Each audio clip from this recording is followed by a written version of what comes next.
Your word for today comes from Psalm 80 and verse 19.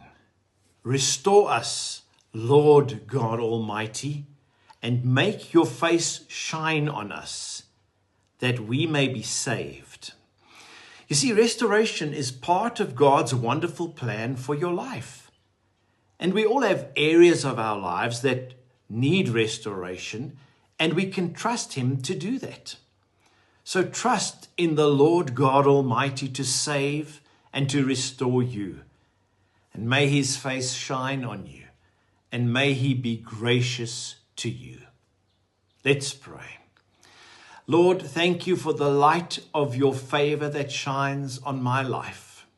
Please restore every area that needs your healing touch and help me to walk in the faithfulness of your saving grace and of your faithful love. In Jesus' name, amen.